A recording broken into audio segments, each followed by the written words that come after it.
Genesis, we're doing a great job in filling in the time for our viewers. It's pretty awesome. Absolutely, we are. So amazing. So good. Absolutely, we are. We are filling in the times with Bunger Bunger and singing the Scooby Dooby Dooby Dooby song. Bunger, bunger, Oh, okay. bunger, bunger, bunger, bunger. All right. Absolutely, this is the best job we'll ever do. Let's share Honestly, this I would like a moment of silence. for The death just of America. the death of America. I'll join you Uh-huh. in that silence. I'll join you in that silence. All right, the moment's over. All right, sounds good. We Our live moment's in done. America. We don't have time to mourn. We're alive and well. Welcome back, America. Wow. I'm just kidding. We're all Canadian, mate. They don't say that there. I mean, they could. They definitely could. They definitely could. So. It's not illegal there. I mean, as far as I know, I'm not Canadian. So welcome, ladies and gentlemen, one and all, for Crafting a Chat, episode 24, our second of this brand new year, 2021, and hopefully everything's going well for you, better than some other parts America! of America! So, gentlemen, what have you all been playing this past week? I'm gonna go first.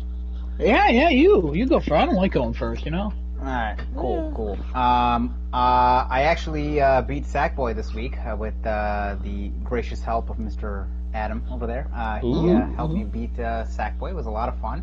Very underrated game for 2020, and especially the launch of the PS5. I think anybody who has a PS5, definitely look into playing that. That is such a fantastic, fun, and very well done title. I did not expect it to be that well done. I mean, you're taking Sackboy, and if you told me you took Sackboy and put him in a platforming game, then I would have been like, wow, okay, I didn't see that one coming. You mean Little Big Planet? Or the platforming game? Well, that's more of a creative game versus platforming. I mean, Fair. yeah, it's platforming. Fair. You don't have to play the platforming portion of it. You could just go and create some stuff. This is just straight up platforming. Yeah, it's great. Other than that, what did I actually play? Oh, I started playing Shadow of the Tomb Raider again. I don't know how much I feel about this game anymore because I don't know how I don't know. It's like what happens sometimes when you pick up the games that you were playing and you were into, and then you stop for a good 1-2 months, and then you pick it back up again. And you're like, where was I again? What was I doing? I don't even remember what I was doing. I have the same issue with Outer Worlds. But I think if I go through it a little bit, I'll kind of get hooked back into it. But other than that, I think I installed 2 other games, Gravity Rush and Detroit, which I have not started either one of those yet. But that is the games I've been playing this week. I like how you're working through your backlog. You're getting through it. Listen, what a better time to do it than now, because honestly, we have a couple big blockbuster games coming out later on this year, right? And I might as well start working through some of the old ones. I do want to replay like FF7 and Kingdom Hearts because both of those have gotten not exactly patches, but they work better in the PlayStation 5. So like KH3 is getting the 60 frames, and then FF7's gotten the up-res textures. So I definitely want to work through those again. And see if I can get there. But I don't want to touch those yet until I kind of do some more of the backlog, because I'm like, I have all these. I'm looking at my stack of PlayStation 4 games. I'm like, dude, I have so many of them that I've played and I haven't gotten all the way through a good chunk of them, like Until Dawn, Gravity Rush 2, Detroit. I thought you beat Until Dawn with your wife. No, she got too scared. Really? Oh, yeah. I remember you saying that now. That clicked. Really? And then I have a couple. All right, I'll put on a wig and I'll watch you play. All right, cool. That'll work. But yeah, I mean, I'll keep working through the backlog. I think my next PS5 game, though, I think is gonna go for like Returnal. I think I'm interested in that title. That looks. It's really not till cool. March, right? Yeah, I mean that's fine. That gives me a good, gap in between to do something, unless Ratchet and Clank gets announced for like sometime in spring or summer. But I mean, regardless of the fact, I think Returnal will be my next one to go. I just want to see some more of it before I actually put like $55 in there or $60 or whatever with the discount that I get still from Best Buy. I just want to know if that's worth it at that point or not, because $70 for that at full price would be like. Could use your Sony rewards at this point. I mean, you probably have enough to get a game. God, I actually use that quite a bit because when I got the PS5, I charged it to my Sony card, and that thing gave me $50 of a PlayStation Store card. Then I got another 5,000 points for like doing something with a PS5 game. And then I found some code online in one of the Slick Deals threads, and it said, "Hey, put this in for another extra 1,000 points." And I did. I got another $10. I got like $110 out of that. So, wow, crazy. Yeah, that's my spiel. Pretty thrifty. All right. Yeah, I'll go. Sackboy helped Genesis along in that. It starts off and it's like, oh, this is just a simple platformer, but it adds so much, and it gets really difficult at the end. I actually went through and I beat the Wonder Plane, which is like a secret, not really secret, it's like a bonus world. I beat the final level. I ended up getting all of the trophies except one, to do the time trial of all the time trials, to do them all in one run, in one life, in under 10 minutes. That's the only one I have to do. I was going to do it today before the cast, but it's been a stressful day, to say the least. Mostly because of work stuff, not personal or anything that really affects me. And then Bloodborne Thursdays are going well. Giuseppe, thankfully, Giuseppe thankfully has helped me out. Number one fan of the podcast, Kevin, was there. He helped me out a little bit too. He taught me that I should probably read a little bit more. But now that Giuseppe's going to watch me every time, I don't have to. So, joke's on you, number one fan of the podcast. Well, watching and then eventually joining, so yes. Yeah, I mean, you should be able to join this Thursday. Yes, that would be kind of neat, I'm not going to lie. Yeah, we had some payrolls going through. I stream that every Thursday. I tried to do it with no commentary. Not quite sure why that's not working. My stream right now might not have commentary. I should probably check that, but I'll look at it later. I don't care. I downloaded a bunch of stuff, but I don't think I've played anything else other than Sackboy and that. Maybe I played Minecraft. I think I played Minecraft for like 20 minutes at one point. Been watching a lot of Judge Judy, so that's kind of where I'm at. That's always a good decision. What are you playing? So, did I mention last week? No, I don't think I did, because I beat Cyberpunk relatively recently. So, really quickly, I did beat Cyberpunk, the main story. Overall, a good game, a good enough game, even with its technical limitations. And again, I was playing it on a PS4 Pro, so it's not technically the worst hardware that you could be playing it on. But I definitely experienced tons of crashes, tons of this and that and the other. That it's the overall experience was a little distracting, but it was a fun enough game. But having played that, in addition to now a decent amount of time, in this particular past week, I've sunk into Ghost of Tsushima. In addition to Last of Us Part 2 and FF7 Remake, some of the big boys of 2020. I gotta tell you, Cyberpunk, I think even if it were running perfectly clean, had no technical issues, and the graphic fidelity was at the place that they wanted it to be originally, I still would probably put it behind all of those other games. It is not a better game than any of those other games at all. I would put it way forth behind all those other games. They were all those other games I previously mentioned and played, better games. Just plain and simple. No ifs, ands, or buts about it. They're all better games than Cyberpunk. That being said, finally digging deep into the campaign of Ghost of Tsushima, and it's really good. I'm really enjoying it. While there's in open world games, there can be moments where, especially in the beginning, when you're learning the combat systems, you're learning a little bit of the story, and you're kind of learning about, well, how should I progress? Should I just main quest? Should I side quest? Should I just explore? And while the game itself, Ghost, doesn't dictate you where to go, it throws a lot at you early on, but it's not really overwhelming because there's lots of map to uncover, there's lots of collectibles to get, there's lots of weapons and skills, and there's lots to do.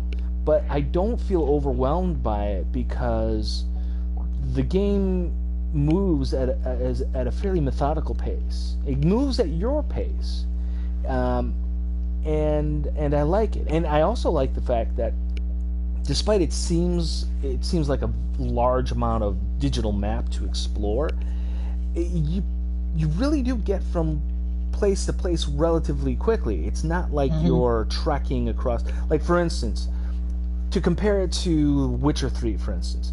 Witcher 3, another excellent open world game, but there are definitely parts to that game where you're riding on Roach from point A to whatever your waypoint is on your map, and you're like, man, this is taking a while. It's like, hey, I want to go like make a sandwich or something. Put the Roach on instant ride on the road. Not so. It's not with really Ghost. playing then, is it? No, it's not. I wouldn't count that as watching either. Well, Inside joke, guys. Yeah. Love it. Have you fast traveled in Ghosts, by the way? If the fast travel works great. It's super quick. It's next gen, yeah. It's super quick, and I'm experiencing that on, again, PS4 Pro. So, I mean, I don't think I've ever experienced a fast travel as sharp and quick as in Ghost. It's really impressive in and of itself. So it used to be faster, but they slowed it down so people can read the tips on the loading screens. Yeah, okay. I can understand that, and that's fine. Yeah. You still can't read them. It's too quick. Yes. So yes, Ghost of Tsushima, very, very good. I'm enjoying it. Obviously, I've already enjoyed the multiplayer with the boys here. And I also, really quick, want to tack on that I have finally downloaded a game that I have been talking about wanting to get for a long, long time, and finally took advantage of, because I had a little extra cash, and I got one of the the $25 PSN cards, and I picked up, finally, Bloodstained, Ritual of the Night. Oh, finally! Finally! Woo! For $15.99, and because I love Metroidvania. I love. You've been talking about that game for literally a year and a half, 2 years. I feel like it's been probably decades. longer. Either way, though, yeah, it's been a long time. Either way, I finally downloaded it, and I will get into it once I start to get a little kind of if I start getting into a little bit more of the repetitive gameplay loop in Ghost, and then I'll probably shift. I'll shift to that because I love Castlevania Symphony of the Night, the epitome of Metroidvania, and all of its ilk. Super Metroid, awesome. I just love those style of games. In fact, I think this is going to be my topic when we get a little further on, and I'll kind of reveal it to the boys and all of you out there, all of our loyal fans, followers, subscribers, and acolytes. So yeah, people that show up but don't subscribe. Talking to you, Clopto. Yeah, that's right. Talking to you. Telling you, man. But yeah, that's where I've been at. Ghost, and finishing Cyberpunk, and moving on. So, gentlemen, who's gonna launch us with our first topic of the evening? I guess I'll go first, because last time we forced Genesis to go first, he freaked out and cried about it for 3.5 months. So I didn't cry about it for 3.5. What do you mean I cried about it for 3.5 months? You freaked out. You're like, what? I freaked out. Well, yeah, I freaked out, but I didn't cry. It hasn't even been 3.5 months since the last cast. I said it's been 3.5 months, but it was like a week ago. It wasn't last week. It was like 2 weeks ago. It's not important. Did you want to go first? You can go first. No. What? Oh. All right. No. Anyways, continuing. I guess I will go first. Hello, I am Adam. I am one of the 3 hosts of Crafting a Chat, and I have a drinking problem. Just kidding.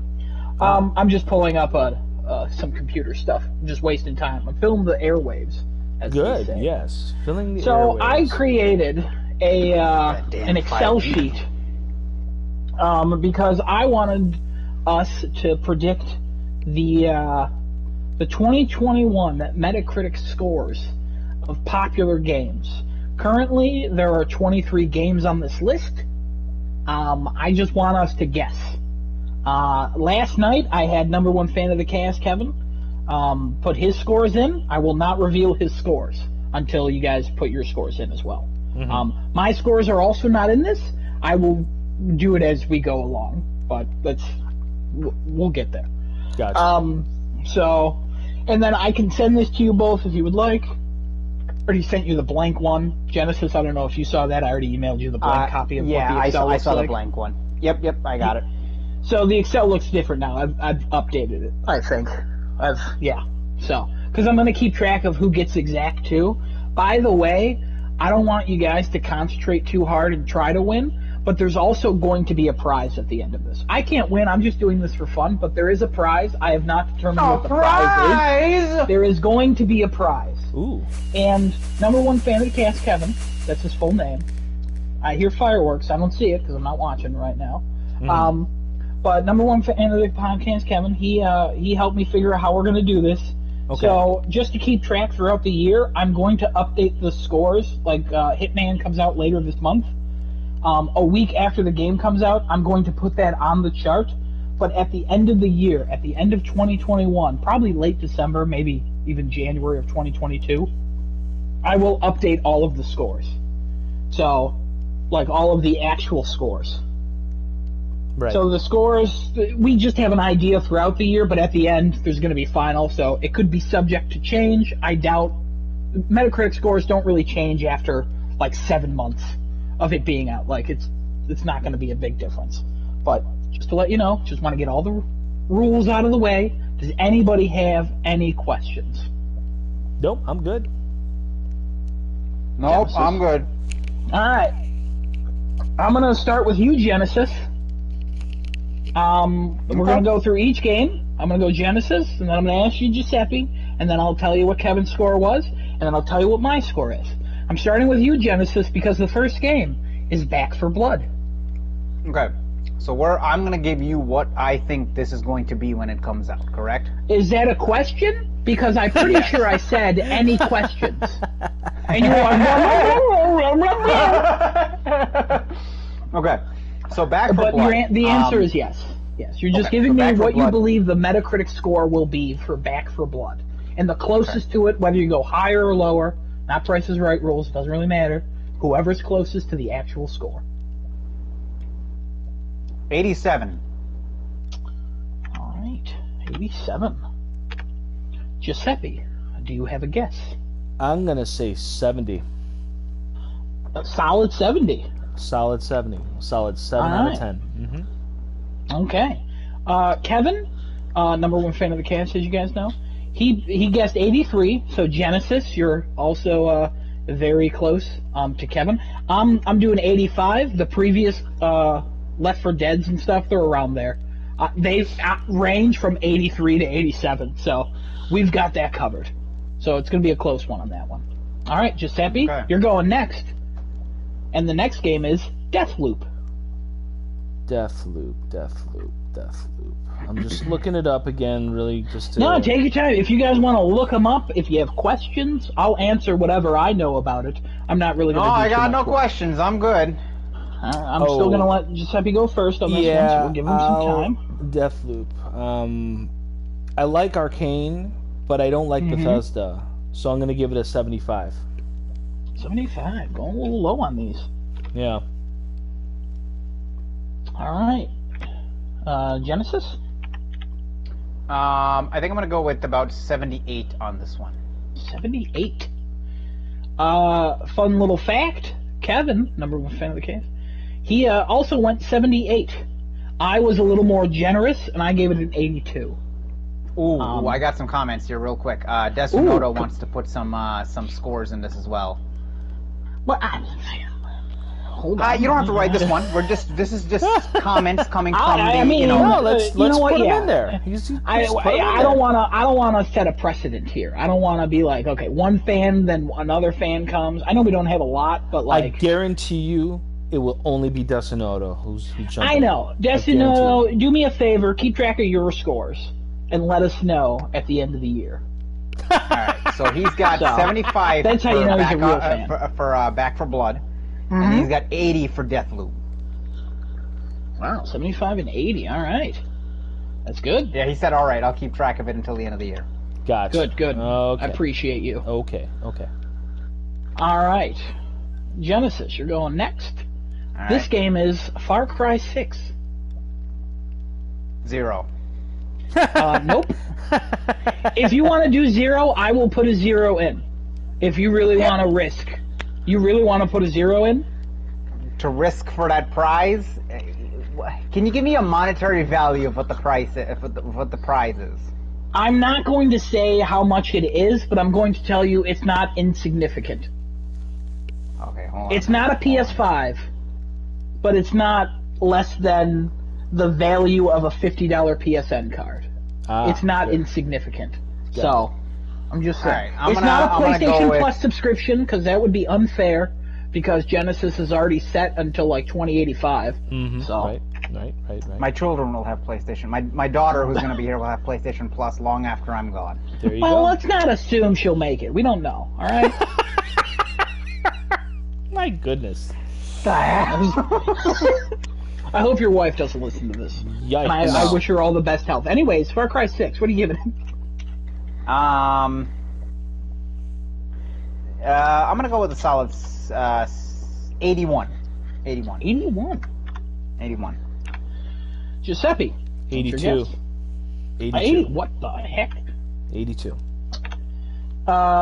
I believe everyone knows this next young man is number one fan of the podcast, Kevin. He gave it a 91. So, Ooh, that's really ambitious. I hope it. I mean, You know what? I'll say this. I'll say if Giancarlo Esposito is a much more intricate part of the game where he's constantly harassing the player, as opposed to like the main villain from afar that basically most Far Cry games play, then the potential is right there. But we can't rely on Ubisoft to be innovative. he's can probably in the count on game for them. 15 minutes. It's probably So. going to play out exactly like that. Yeah. So All right, well, it's well, possible. Speaking it's of possible. Giancarlo It's possible. Esposito, what about Ghostwire Tokyo, Giuseppe? Oh, by the So way, Ghost- sorry, Destinoto said 79 for Far Cry 6. I apologize. Okay. Oh, save. We're gonna do, every 3. Tell me the 3. All right, don't. Okay. Let's not just so we have like Yeah. some sort of consistency going on Right. here. Okay, I'm sorry. Go ahead. Yeah, good. There you go. Giuseppe, Ghostwire Tokyo, not really Ghost- related to Giancarlo Esposito whatsoever. Right. Yeah, I was gonna say. I'm really intrigued with Ghostwire, but because I just don't really know how that would actually how the game itself is gonna play. Like, what is the gameplay going to be?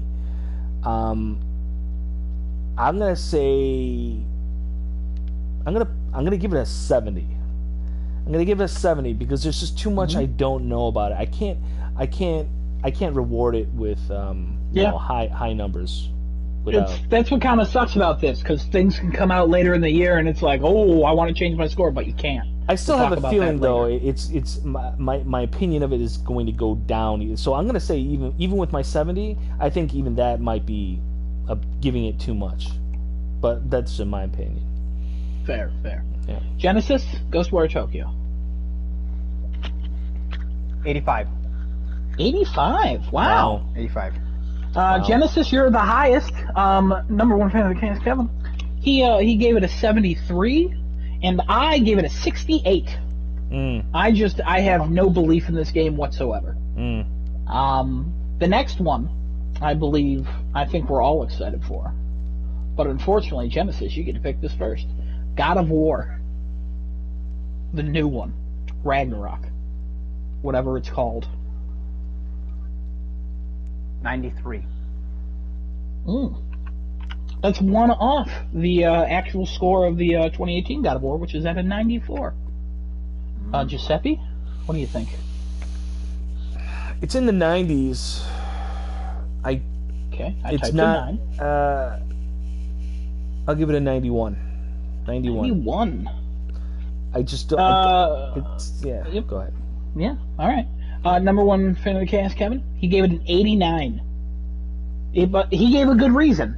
Because he said, like, even if it's just as good as the first one, people are going to compare it to the first one. And Sure. it can't be as revolutionary unless it changes, like, something even more. And I think he's dead on with that. But I also think the video games media are a bunch of hacks. No, I'm just kidding. I give it a 95. I hope it's that good. That's really just wishful thinking on my part. Very few games are at a 95. So, Oh yeah. so. Yeah. Because now you're talking about like basically near perfect echelon. Yeah, I wanted to go 97 because they gave Red Dead 2 a 97, and I just wanted to match that, just so Oh it my wins. God. That's where it currently stands at right now? Red Dead 2? Yes. 97? Yes. Oh my, that is... You know, is we're way not going off. by user scores. Giuseppe, speaking of user scores, what about Sure. Gotham Knights? Gotham Knights... You know, I was really intrigued with the concept of having an Arkham-style game and doing it co-op, but I'm just getting less bullish on that every single day. So I'm going to go ahead and... I'm going to say 65. Ooh. 65. I don't know if you guys saw the news story that just came out about Gotham Knights, where it has the combat for co-op is completely different than if you play it single player, because they had to make it work. So wait, I saw what? that and I was like, Well, yeah, how did they change I it? don't know. I have no idea. That's real So. dumb. That's real dumb. Genesis? 69. Ooh, I like it. Ooh. You know why. Bangarang. Kevin, 72 is what he gave it. He's the number one fan of the podcast, if you didn't know. I gave it a solid 75. So, We are Probably gonna be 3 bad. in. You want me to give you yeah. Destinato? Tell me Destinatos. Give me him. 87 for Ghostwire Tokyo. Mm-hmm. 92 for God of War. And 60 for Gotham Knights. Ooh, bold. I like him. All right.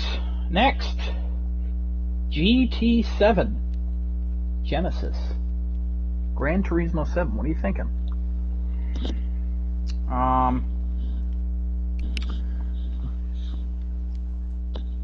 79. Ooh. 79. Wow. Okay. It's a decent. It's still a decent. I think anything over a 75 is still a very decent game. Very good yeah. game. I would Once agree. you pass the 75 mark, you're into like it's okay. And then once you pass like 50, you're like, all right, you know, kind of getting the crud territory. Sure. Sure. Giuseppe, what do you think for GT7? I hate racing simulation games. Yeah. I just hate them. Yeah. No, that's. I much prefer a more arcadey, fun angle to racing games. I'm gonna give it a 77. Oh, close. Everyone's going to be close on this one. It's just but this is the thing. No matter what I feel about the game itself, it's gonna look really good. Mm-hmm. And hopefully it plays really well. That's where my issues with the simulation racing game come into play, because it's like, okay, well, the controls are too good, because like if I twerk the analog stick in just the wrong way, I automatically spin out and I can never do anything in the game. So yeah, that's where I'm at with that. Yeah, all right. Kevin, the second best fan of the podcast, he gave it an 85. I gave it an 81. All right? So, Giuseppe, Halo Infinite. This one could go either way. Oh, Halo Infinite, Halo Infinite. Okay, Yeah, so even if Microsoft really transforms whatever it is that they had. Well, they went back to formula and they reconstructed it, and they took everything that was good about whatever shit that they had before. Sorry about that. Family program. And they build off it and they revolutionize it again. I still think there's a max cap at 90 for that. So I'm not going to give it that. I'm going to give Halo Infinite a 73. Oh, 73. That'd be the lowest rated Halo game. Yeah. Not counting Halo Wars, I think one of the Halo Wars is lower. I don't think the everything is setting that game up to be a glorious return. I think we're seeing an extended cyberpunk situation happening with Halo Infinite right now. That's what I think that's happening. Okay. Well, I mean, hopefully it's not, but Genesis, what are your thoughts? What are you giving it?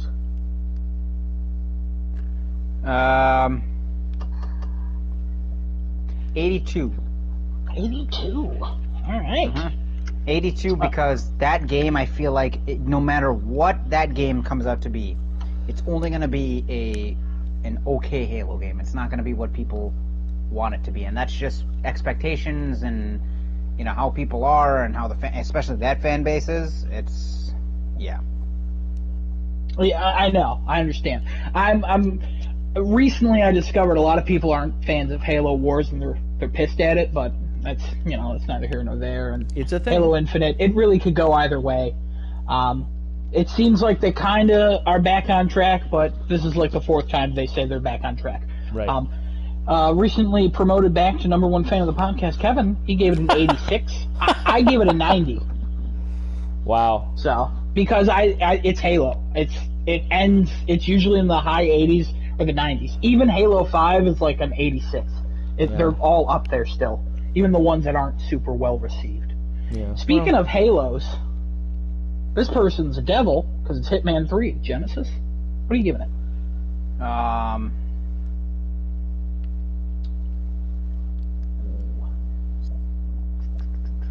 I don't know why I'm sticking in the 80s and 70s, but this one's also going to get like an 82.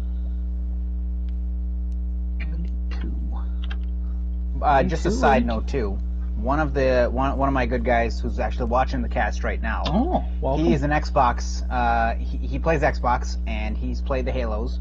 Mm-hmm. He actually thought that the rating of about 82 to 85-ish was pretty fair. He thought 73 was too low. And we'll see. His rating would be an 85, I believe, is what he told me. See? 86, this is why I said I'm 86. not taking everybody's score. He's rating with number one fan of the podcast, Kevin. No. Good job. I know. I'm just saying. But, I didn't want to single out your boy. You know what I mean? That would have created some tension. He gave me a rating for that one in particular, and for obvious reasons, where he's a Microsoft viewer at this point. So he just for that particular one, he's like, I'll give it an 86. But anyway, well, for him, I hope it's higher. I hope it's higher. Yeah, I hope it's a great game too. But for me, I'm just following trends in the industry right now, and the trend is, big studios delivering big IPs are big flops. If you're anyone that's not Sony, so and I don't know. I mean, I'm sorry. Like Halo Infinite had a major faux pas with their non-release. I mean, that's big time problems. That's probably bigger than we'll ever know. Yeah. And I hope it comes out and it's an awesome game. But I just don't believe in it. Don't believe in them. Speaking of trends, let's continue the trend of this. Giuseppe, what are you giving Hitman 3? I give it an 80. An 80? 80. Ooh, boy. But that's as good as it gets. Give it a 90. Yeah, 90. Oof. And I gave it an 81. So we're at 80, 81, 82, and a 90. So fun stuff. I feel Hitman could be an exceptional game if Eidos allowed you to actually have like a full range of movement and interactivity with the environment. It just seems that there's just too much scripted actions and specific things that you can interact with in order to achieve your ends. There's a lot of variety now in there's the variety. newer games. There is variety, but there's not pure freedom. Like you can't just go in and do and figure out completely alt anarchist ways to take out your targets. Yes, you can. Well, I mean, you can, but then you ultimately don't get any points or scores, and you don't clear the levels that the way they want. I think he's saying you just... can do whatever you want, but if you want to do it to get the best score, you have to do it the way they want you to do it. Yeah, it's very Well, and that's fine. Whatever, that's the game they want to make, and that's fine. I'm just saying that it could be great, but just their format, their formula for Hitman is just a little too constrictive for my taste. All right. But that's all. Sure. Hit us up. We'll get Giuseppe on your payroll and get that working for you. He can get you to greatness. Right. Make Hitman great again. Genesis. It's not your turn, so screw you. Giuseppe, Hogwarts Legacy. Okay, so Hogwarts Legacy. If you are a fan of Harry Potter and you like third-person action-adventure games, the potential for this game is through the roof huge. Limitless. It's very huge. However, again, going back to what I said before, following the trends, and specifically the air around the Harry Potter IP these days, not the hottest thing anymore, and Rowling obviously doing her IP no favors by basically doing or saying anything. She's just like a toxic magnet. While those things have absolutely nothing to do with the game, I do know that this particular license is just wide open for a microtransaction piranha-infested waters. So I would normally say that the potential of this game is going to be a 90. You're going to go ahead and take 10 points off for the inevitable microtransactions. You're going to take another 10 points off for your online connectivity issues, server issues, because people are going to, slam bam and jump on it. And you just take another 10 points off for just pure sheer uncertainty as to how this is going to play out, because it's technically going to be happening well before, the Harry Potter timeline. I think, like 100 years before or something like that? I don't know. I'm pretty sure I do not know. So it's something like that. So I'm giving it's quite a bit before Harry Potter actually is even existing. Yeah, so I'm giving it a and all.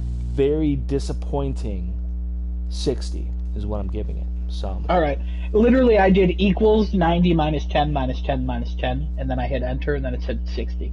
There you go. Thank you for doing the teaching the math.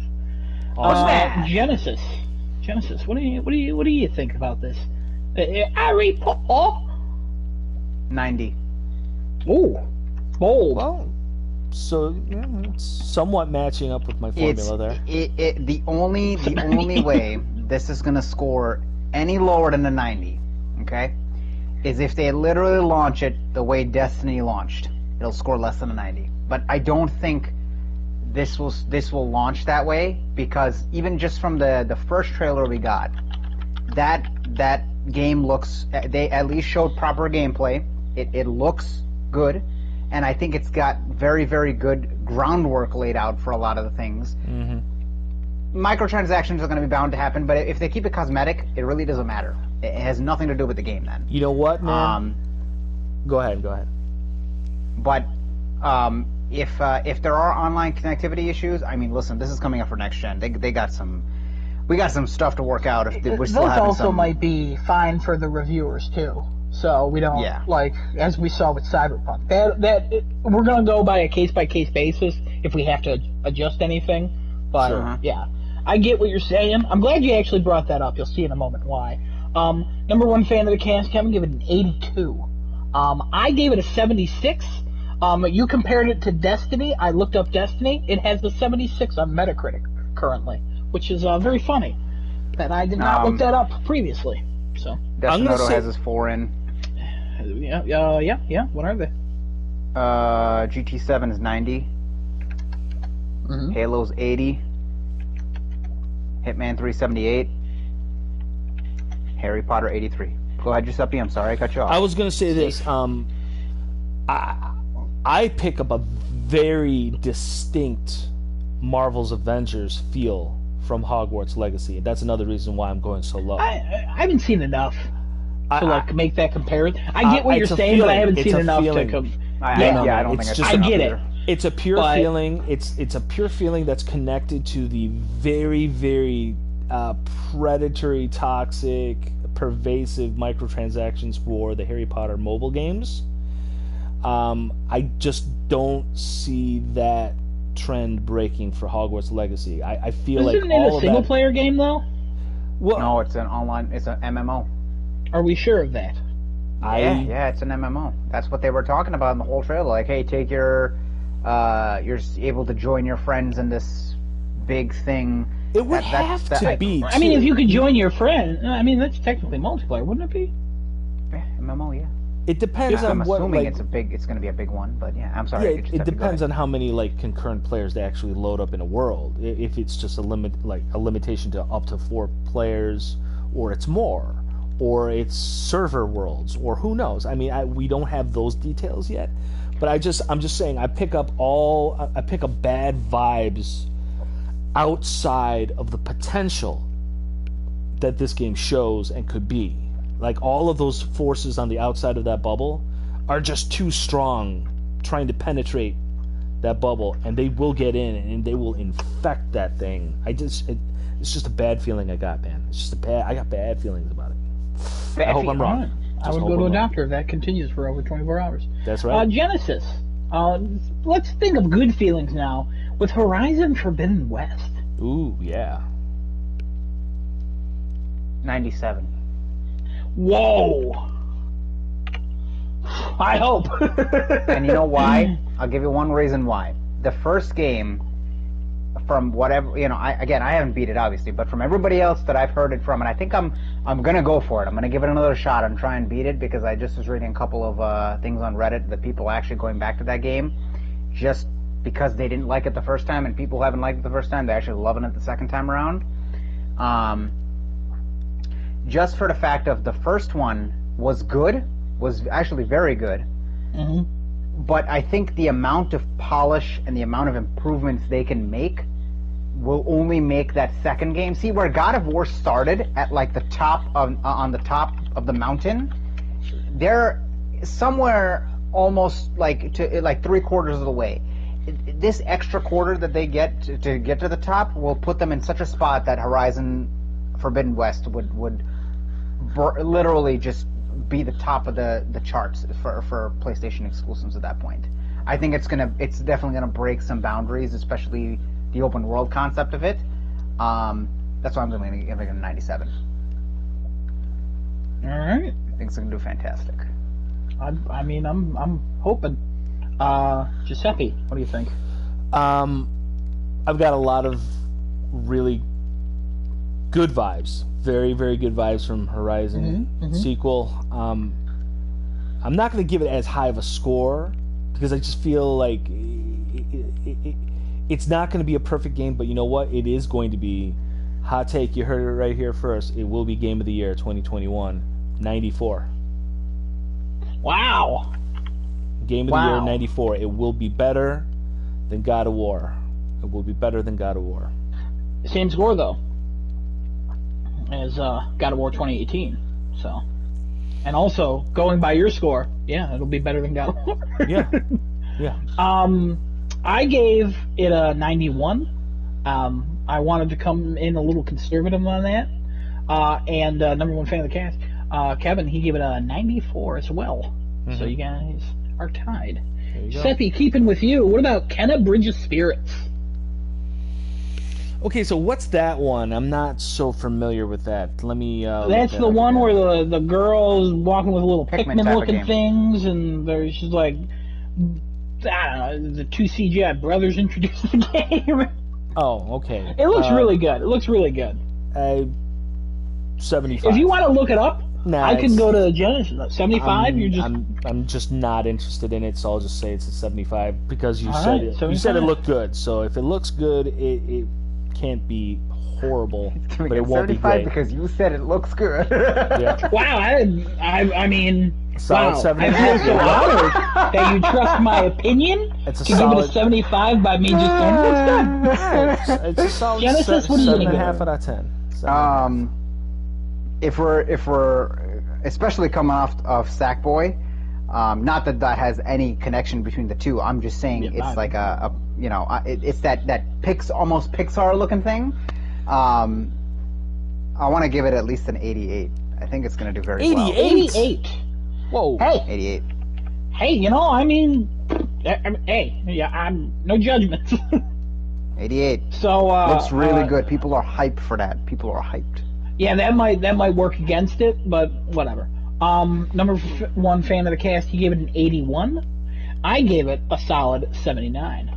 So I don't think it's gonna. It might. I think I'll be close, but I think 88's too high. If I'm honest, I think Kevin. Honestly, I think Kevin has done really well on this. I don't know if you guys remember, he's the number one fan of the cast. I did not know. Giuseppe. Thank you for explaining that. Yes. The Prince of Persia remake. Oh, gosh. Well, I'm going to say 79. Wow, way higher than I thought you were going to go with that one. Yeah. I mean, I don't want to talk about it anymore. No, that's fair. I don't either. Genesis, Prince of Persia remake. 51. That game looked like complete and utter garbage. Really did. So Kevin, number one fan of the cast, he gave it a 65. I'm somewhere in the middle of Genesis and Kevin. I'm gonna give it a 58. Oh, wow. That game does not look good. What are his next three? Oh, what was the last one I gave you? Harry Potter? I don't think I've actually... Yeah, Hogwarts Legacy was the last one. Yeah. Okay. I'm sorry, Giuseppe, what were you saying? I was going to say, like, I haven't actually seen anything, like any footage or screenshots of that game. Look up some of the screenshots and the footage. Yeah, we You'll laugh sent at the screenshots in the chat, and you laughed at them. Yeah, you did. I laughed at them? Yeah, you laughed at them a while ago because I think Chris, also a friend of the show, he said, "What is that?" Oh, okay. You know what? Amend mine to 69. I can amend it. That's good to know. Good, Yeah, amend it to 69. Yeah, because I haven't really Desinoto looked at it. gave Horizon a 94. Love it. Yep, Kenna solid. 86. I believe that. And Prince of Persia, he called it PP 69. Okay, all right. PP 69. There you go. I like it. 69. There you I go. mean, I don't like PP 69, but you know what I mean. Well, it's fine. You know, if you're in, whatever. All right, the next game, which might not remain on the list, but it's still going to. Giuseppe, I believe we're starting with you. Yeah, that sounds right. Psychonauts 2. I don't really Is that have a Microsoft title? That is a Microsoft title. Yeah, I don't have All right. much of a following. Don't be upset. There's going to be more. I don't have much That's of a fine, I'm following not with upset. Psychonauts. Psychonauts 2. I'm looking it up. I can give you my score by the time that. Go ahead, do it. Give your score. Psychonauts 2, 84. Okay. All right. 84. 84. Psychonauts 2 will get my 79. I'll give it to 79. Oops. That's 80. There we go. 79. Number one fan of the cast, Kevin, he gave it a 75. I'm going to give it... I think I'm going to go the lowest on this one. I think I'm going to go just a solid 70. Mm-hmm. I think it's going to play like a PS2 game. Sorry, what's his face? Make more stacking, please. Stop making that. Next, Genesis, we're going back to you. Ratchet and Clank, Rift Apart.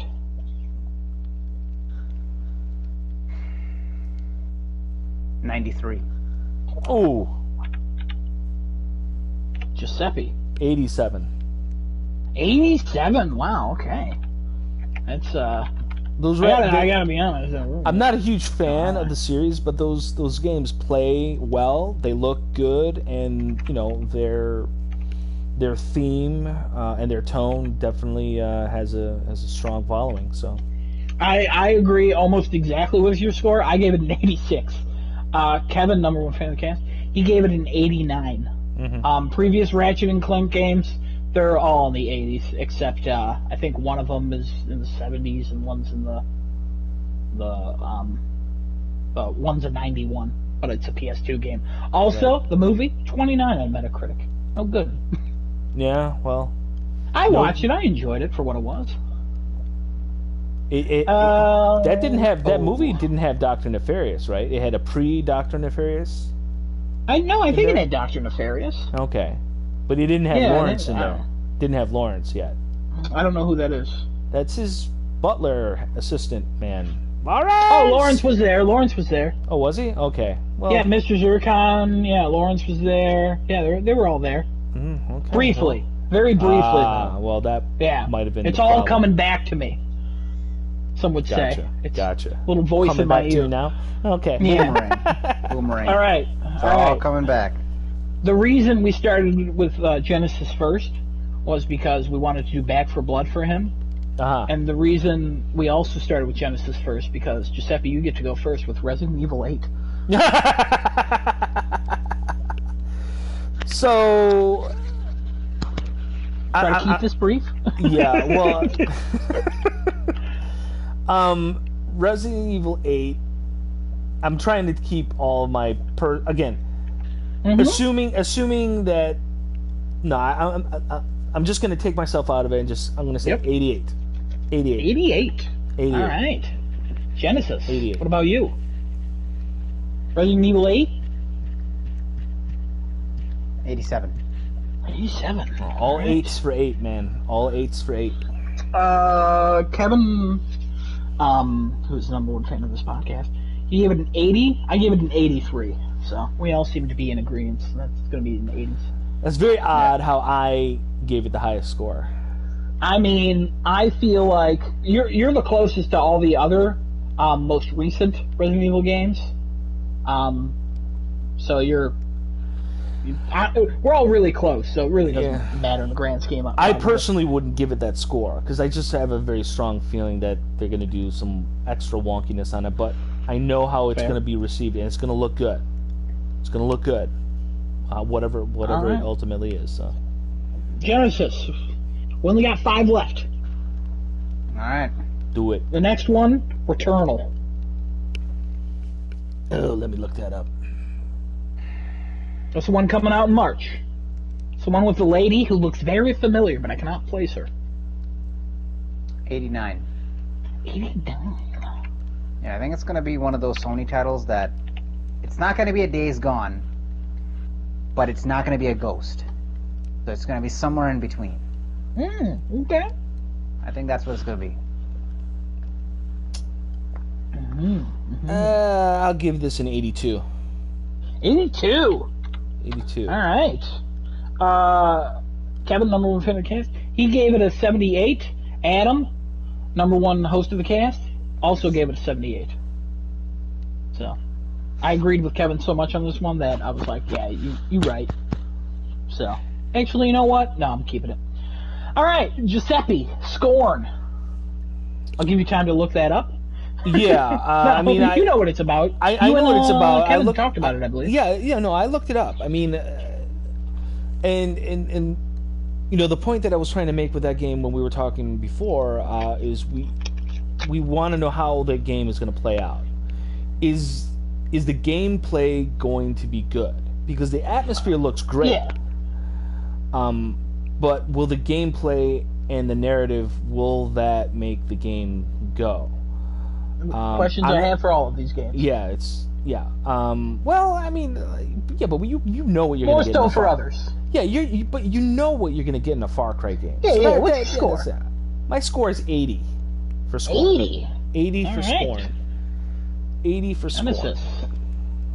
What's your Scorn on this one? 77. 77? Darn it. You and I are very close on this. I gave it a 78. Kevin, he gave it an 86. So I forgot to mention, number one fan of the podcast, Kevin. By the way, I got Skull and those Bones. next 4 as well. We only got 3 more, so just give me all of them when we're done. Oh, okay. You're good. Skull and Bones, Genesis. Skull and Bones. 0. What's that? What? Mhm. Hold on. Mhm. Hold on. Mhm. 0 plus.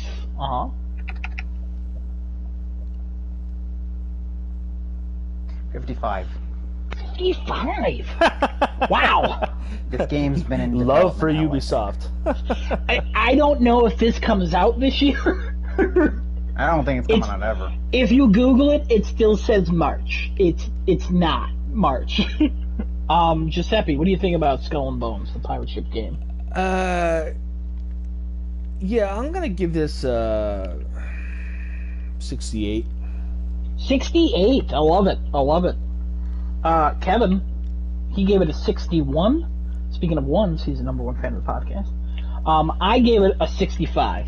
I was going to give it a 97, and then I realized what game we were talking about. The next game, I know all of us here are super excited about. It's probably the most anticipated game on this list. Giuseppe, what do you think about Stray? So Stray, I have a lot of good feels about Stray. Yeah, so 100. Yeah, I got it. It's not going to be 100. It's not going to be 100. I'm going to say... I'm going to give it 89. I'm going to give it 89. 89. It's not going to be in the 90s. I'm going to give it 89. It's going to be right on the edge. It's going to be right on the edge. All right. Genesis? 87. 87. Wow. I think you both are very lenient. I gave it an 81. Also, speaking of ones, number one fan of the cast, Kevin, he gave it a 74. Wow, that's a little low. He's more of a dog person, it turns out.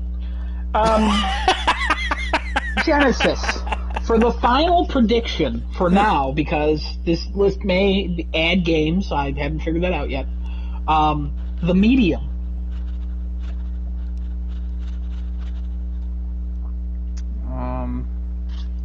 I like when I ask you, it's just silent reflection for like a solid 5 seconds. And I'm not sure if you're still here or paying attention. But I like it. I'm still paying attention. I know, because you're thinking about it. I like it. I like the energy you're giving.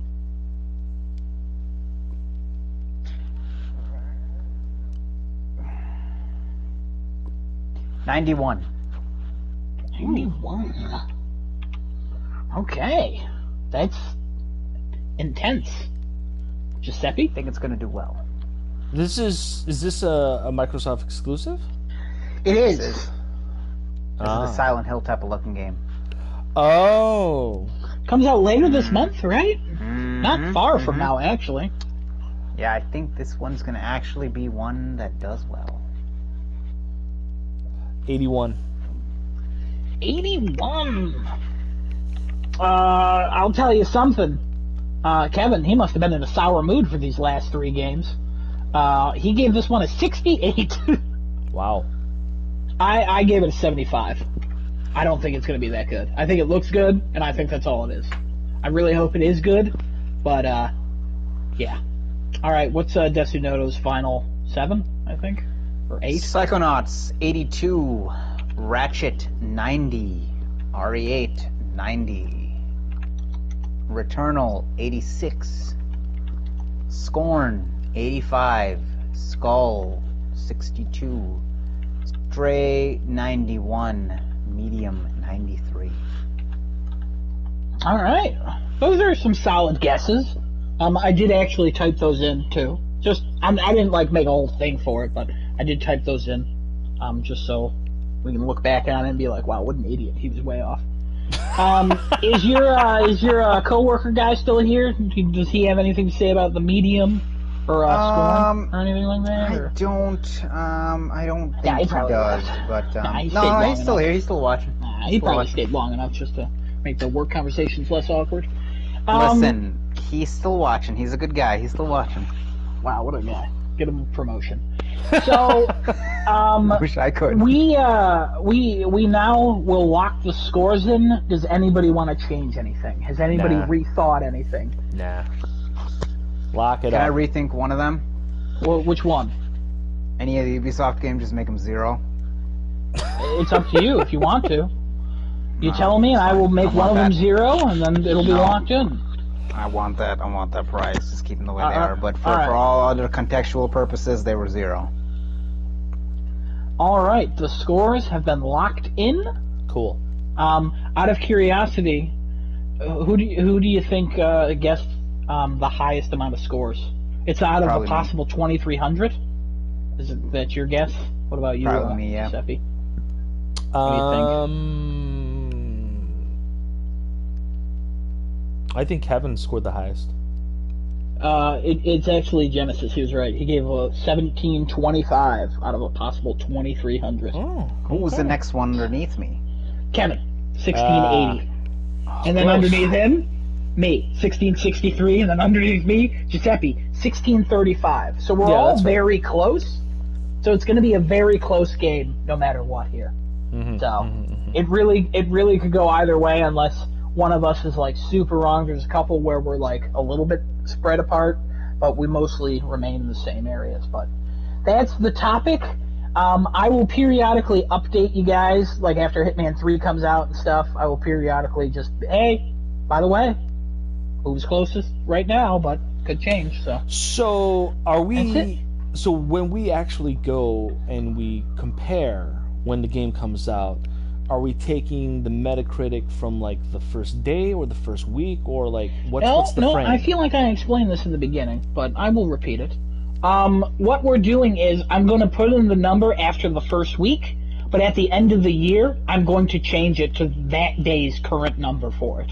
Oh, okay. Because Metacritic scores don't really change that much, but it's just the most up-to-date score. Okay. So, and then if we're renewed for I guess a third season for this show, whatever. The 2022 Metacritic scores, I guess that's when we'll go through them. So. Sure. Okay. But right. yeah, everything Sounds is good. locked in, and there we go. And that's Sounds my good. topic. Ran a little long, but that's okay. No, that's fine. That's fine. I mean, Yeah. it's fine. Nothing we can do about it, you know. It's all good. No, it was a good exercise. It was a It's good definitely- exercise. It's definitely I don't something think I'm that- gonna lose weight, but it was good My exercise. blood pumping. I'm good to go. Oh It's my something- god. It's yikes. I don't think it's something that anybody really does. They might do a little preponderance on something that's like a huge title. There's a whole But they won't, website for it. A lot of people do it apparently. Yeah, I didn't have Do to they? make an Excel sheet. Yeah, I Really? didn't figure that out until after I made the Excel sheet. There's a couple like big people who do it and stuff, but like nothing like as Big- intimate as ours was. They're just I big would people say. that I've never heard of. Gotcha. Okay, cool. Correct. Yeah. Well, which is Listen, we're big people that people haven't heard of. So don't worry about it. Yeah. physically sure. I never said anything about physically because listen. Giuseppe, what's your topic? Hey, so my topic, not really about any particular game or issue right now, other than talking about, so I am an aspiring screenwriter, and I've been writing a number of scripts, and this past year, in 2020, with COVID and whatnot, I basically had a bit of a renaissance, having had extended periods of time to really focus on just writing. When you have your sporadic day job interfering with the flow of your mindset, it's very difficult to chain multiple pages into multiple scripts, multiple stories, to get a really good momentum building up so that you can not only start but you can finish. And 2020 provided me that opportunity. And in service of moving forward with that, one of the major projects that I'm going to be moving on to for 2021 is I will be writing a video game script. I will be writing a video game script. And Exciting. it will be not only from the perspective of like a dialogue thing, because the game, while I'm not going to reveal specifics of this game over the interwebs, for anyone to go ahead and pilfer the ideas, good or bad or anywhere in between. That I will be sharing and disseminating with my good friends here personally at Crafting a Chat. And then we could discuss in generalities if that so becomes an interesting topic later on down the line in 2021. But generally speaking, though, I had been discussing with the... B0Y211 set the time to 5,593,000. I had been discussing with the boys here at the panel, talking about games that you'd like to play, and for me, I would love to see a game that's about romance and drama, but still finding a way to incorporate some interesting gameplay, because obviously games are about gameplay. Number one thing is gameplay first. If you don't have that, you don't have a game. It doesn't matter how good your story is or your graphics are. If you don't have gameplay, you don't have a game. So that is what I will be working on, and it will be a romantic drama mystery story, but it will incorporate two different styles of game into the same game. The idea behind this is going to be very much inspired by Persona. Not in terms of like an RPG from the gameplay perspective. There will be a kind of like a waking world where the player is going to select one of three characters that they will choose to inhabit for the story moving forward. And they're going to interact with, from a third-person perspective, they're going to interact with their environment, but it will be primarily moving, collecting, discovering, and dialogue trees to figure out what's happening, what they're doing there, and it's not happening in like a fantasy land or anything like that. This is going to be happening in kind of like a real-world setting. But then in the evenings, what's going to happen is the gameplay is going to shift, and this is where my love for Metroidvania comes into play. In the evenings, the player is going to be given an option to start exploring the inner parts of their being in their dreams. And so in very much like a Metroidvania style, they'll be able to choose to venture forth into one of three different quote-unquote castles, one of the heart, one of the mind, and one of the soul. And then, through the completion of these castles, discovery, items, whatnot, unlocking more parts of it, the player will be learning more about that character's goals, desires, wants in the waking world. And it will be up to the player to either kind of like follow that line, if they want to be like a true role player for that particular character, or they want to divert and see what that happens to the story as a result of which. But again, the idea is to pursue romance, drama, love, and ultimately uncovering a mystery of it all. It's not primarily going to be a game about shooting, killing, murder, violence. It's not primarily going to be about that. While that action portion of it is going to be very much inhabiting the Metroidvania portion of the game. That's where the action is really going to be picking up. And then in the third-person 3D world, it's going to be your drama, your cutscenes. This is where you're going to have your adult moments unfold on screen. It's not going to play out like Heavy Rain. Okay, it's not going to be that. Mm-hmm. It's not going to press X to pay respects or whatnot. So Isn't that Call of Duty? That's Call of Duty. So this is kind of like where I'm at in terms of like what I want to do moving forward. Kind of like apply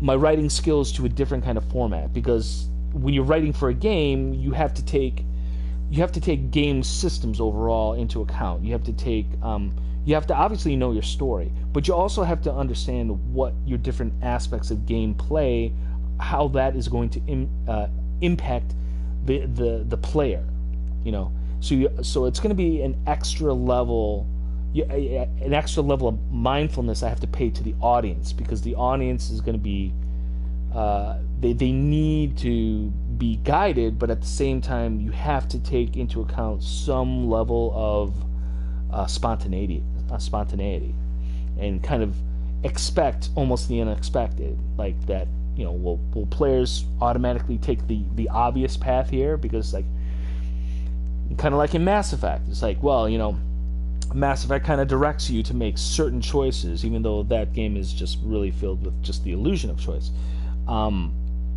Would people like really go out of their way to like just kill their entire squad mates in the suicide mission in Mass Effect 2, for instance?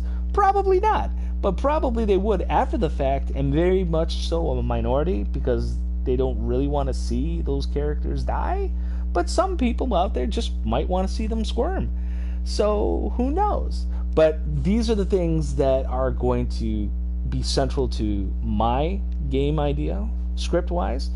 And the idea between the waking world and this dream world Castlevania style is that things that you discover in both are going to impact items and knowledge and statistics that you carry over into both the following day. So it's not just you're not going to be playing just two different games that are just mishmashed together. What you accomplish on one side directly impacts the other, and it'll be interesting to see how that does, and what options open up to the player as a result of that, and also what options close down as a result of that. And the idea is, of course, as you're clearing things out in the Metroidvania style of game, your character is becoming more empowered. That's the theory, right? You're getting to know yourself on those three different levels better, in order to pursue your character's love interests with more, direct energy, confidence, dedication, sincerity, honesty, all those good things that you're supposed to have in order to pursue a mate. So yeah, that's my topic. It's not too overly long.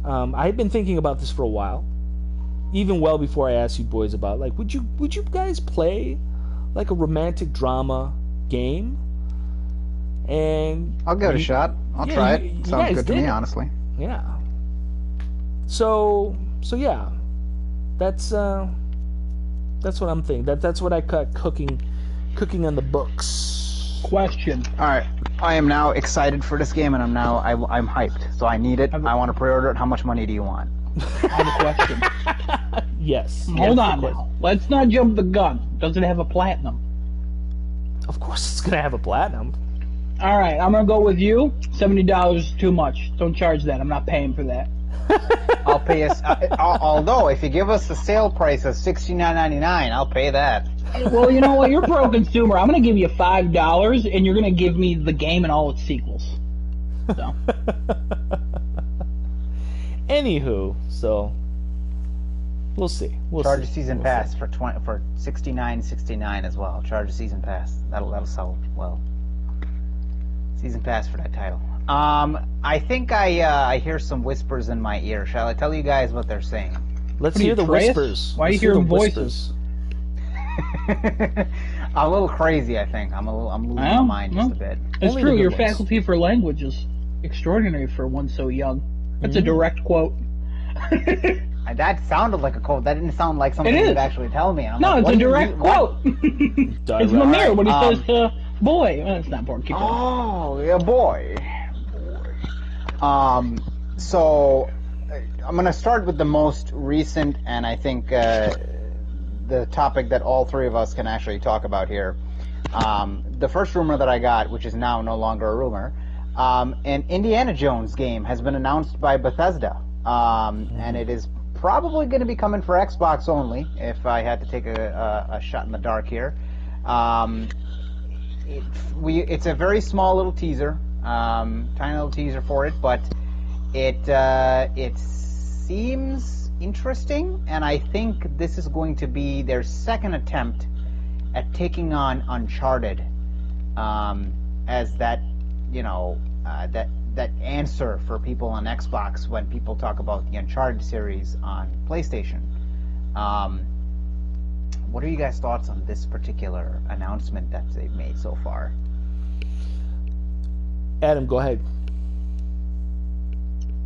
All right, hold on. I'm chewing a Dorito. Okay, let me go first then. This is okay. So Indiana Jones, generally speaking, a popular, strong, attention-grabbing IP.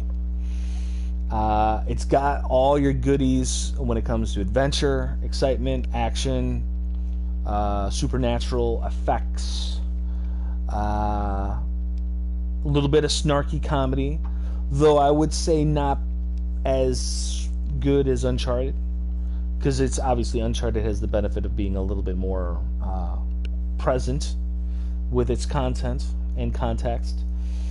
Yeah, it could be a really good thing for them. Todd Howard's manning this with Lucasfilm Games. Yeah. And that's the question right there. It's like how much Bethesda is allowed to Bethesda in this game, and so too with the Lucas Games aspect. I mean, they haven't been engaged. Obviously, it's not the same people that were originally the LucasArts people that put out like those. Those really good, Super Star Wars games for SNES. They even made they actually made an Indiana Jones style game, side scroller, almost exactly in the same style as the Super Star Wars games. But those were really fun. They played really well. Pretty challenging too, might I add. It'll be interesting to see how they actually make an Uncharted like 3D environment exploration traversal game. With that IP, it could be a really good thing for them. I just don't think it's going to be great because I think the story points are going to be probably the weakest aspect of that game.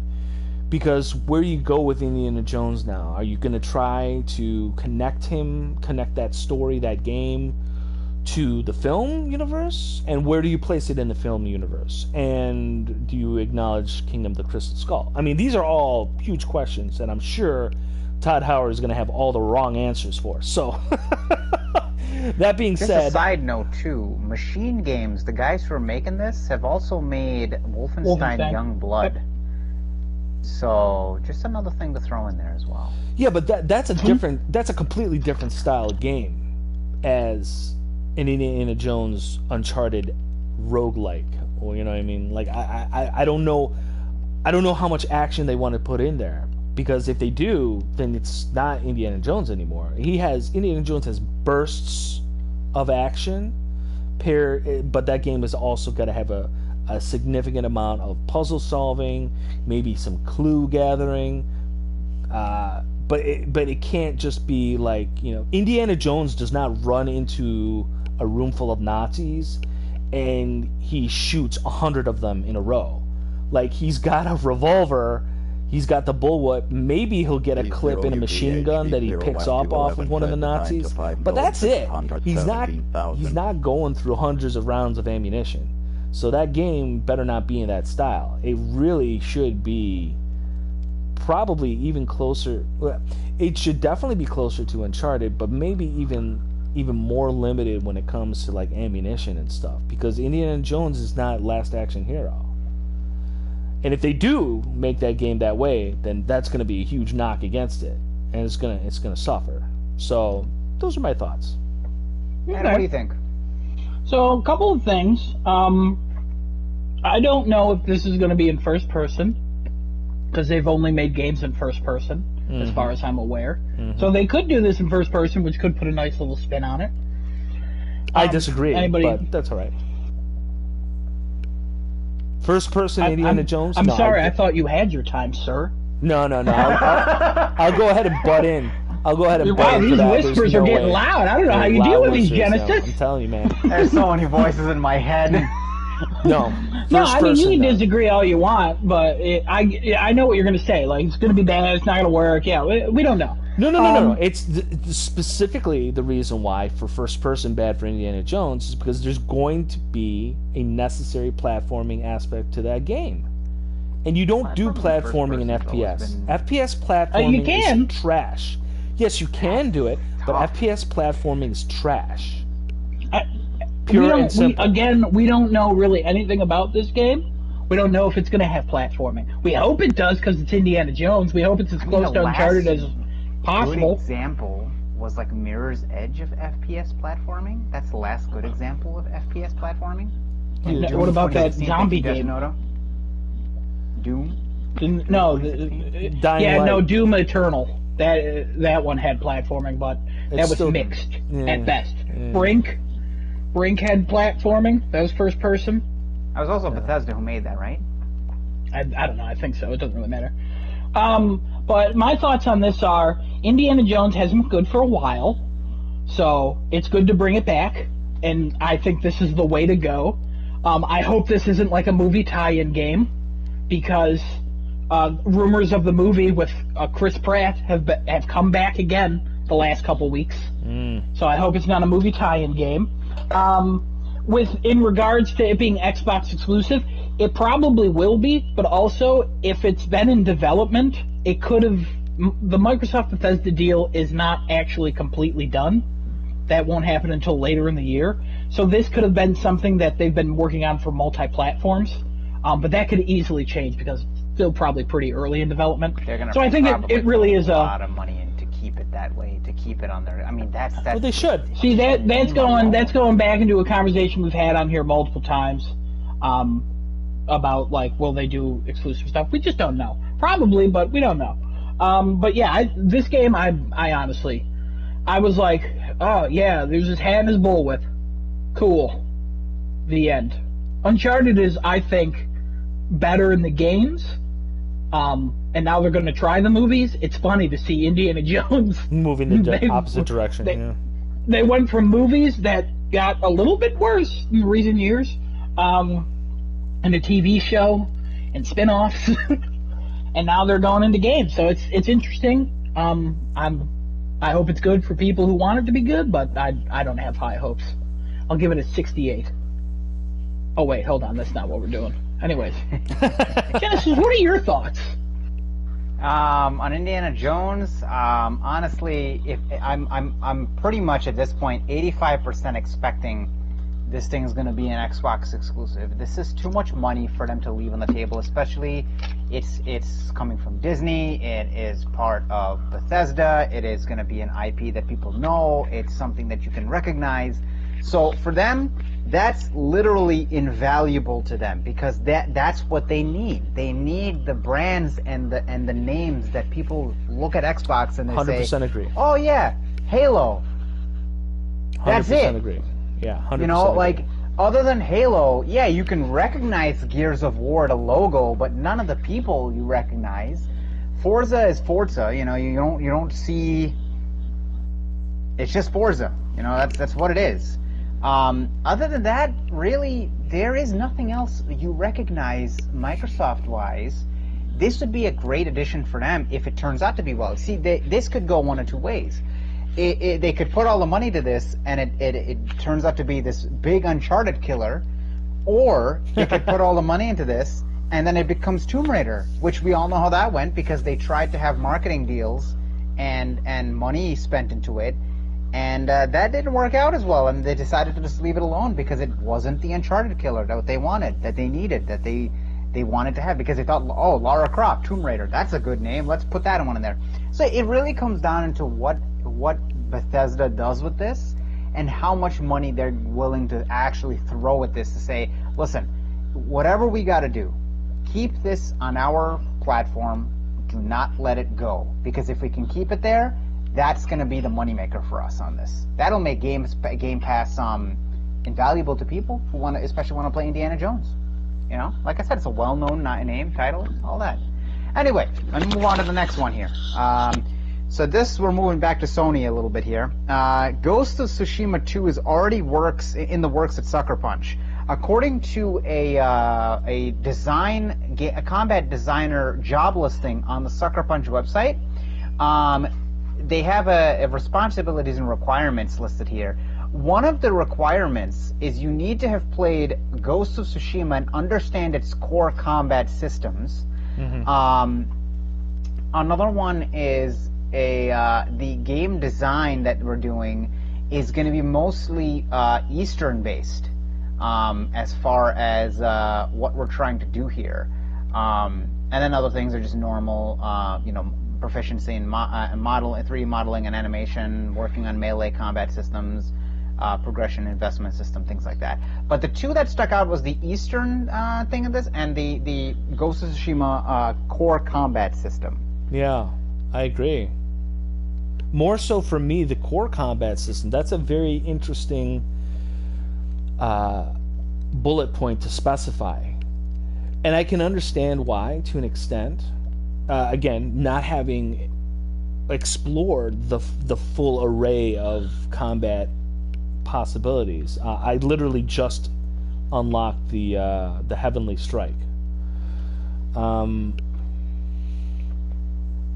I don't know really what it means though, in terms of like, what do they want to maintain that same core combat philosophy, or do they want to have that person coming in know where they were, what was, and then take that to the next evolution? Do they want to have it grow, or do they want to keep it the same? That would be my question. I think they want to make it grow. Adam, what are your thoughts on this? I agree that they would want to evolve it, obviously. What was the second point about Eastern, or what? So it was based on the game design. What they're trying to base things off is the Eastern perspective of the landscape. So like, the overall design of the game is going to be very Eastern heavily based. All right. Well, I mean, not really much to say on that, honestly. Yeah, I mean, like, isn't that kind of? I mean, was that not a thing that was happening for, the game, the original game, or like, I don't know, was it strictly a Western production with no like referential expertise from, Easterners? I mean, I don't know. You also got to be able to relocate to Seattle, so good luck with that. I'm going to go with the next topic that I got here. Not topic, okay. But the next rumor. I don't know why I'm calling them topics. Next rumor I got. This is from Jason Schreier, apparently, on his Twitter. Uh-huh. Star Wars 1313 is never going to happen. Really? That's what he's saying. A lot of people asking for this, and it's never going to happen. The Star Wars 1313 team is scattered, and the code is 8 years old. What's far more likely is that Lucasfilm kicks off a bunch of new Star Wars games, including maybe even one about a bounty hunter. There you go. I agree with him 100%. Yeah. Yeah, I mean, it Old makes code, so. it makes sense. Yeah, it makes sense. I hope it's not true, because the concept for 1313 seemed really interesting to me, because it was still Star Wars, but it was doing very un-Star Warsian things there. And with the Disney acquisition of Star Wars, they've been doing the same thing, but not really. They have not let the past die. They've not killed it if you have to.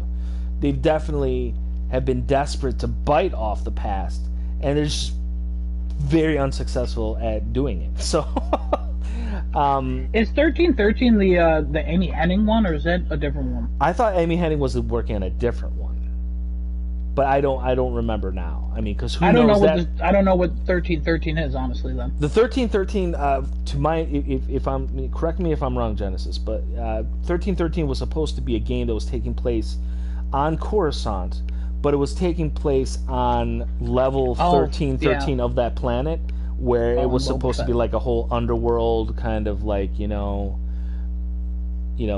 power struggle. You are correct, sir. Yeah, kind of situation going on there. And I'm like, oh, Starring that's really Boba cool. Well, yeah, I mean, at the time it wasn't specifically going to, but then they eventually alluded it would be him. It would be other kind of like, more mysterious rogues in the Star Wars universe that didn't really get a lot of play screen time wise in any of the films or any of the other expanded universe, and to let them have their day in that kind of a playground. That was a cool concept. It was much more adult themed Star Wars situation going on there, and thank goodness it had nothing to do with frickin' Jedi. I was all about it, and now they just want to kill it, and that's a shame. It had nothing to do with Jedi until you get to the end and the final boss is a Jedi. Like it's Star Wars game. Come on. Yeah, well, I would hope not. I would hope that they would do something that I would love to see. One thing from Star Wars that's a 100% pure, free Jedi space powers force influence. It'll never happen, but I would love to see somebody give a crack at it. Anybody. I'd love to see that. All right, I got the next rumor up. Cool. So CES has been starting up as of recent, and I don't think it's the same CES that's been as years past, obviously due to the current situation with COVID. Uh-huh. And it just won't leave us alone. It's just that very clingy, person who just doesn't want to leave you alone. Just please leave. We don't want to see your face again ever, COVID. nice catch. So Sony had a sizzle reel for their CES press conference. And at the end of the press conference, there were a couple of... there was one last slide where it shows some of their upcoming games, but with years next to them. And usually what those years are is like the...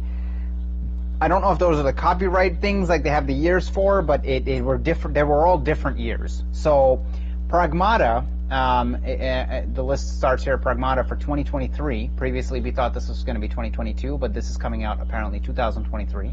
That's the game from Capcom that looks like a combination of Dead Space and Death Stranding. Ghostwire Tokyo looks like October 2021.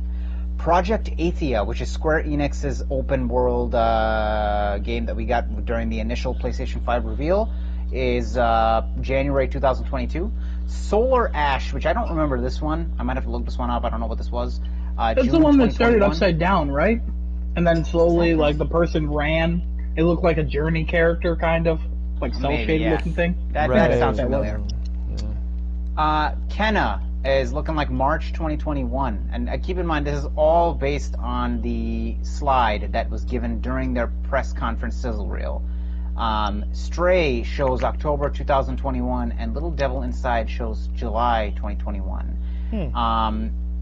So one other note on this, Athia had an additional tweet from Imran Khan.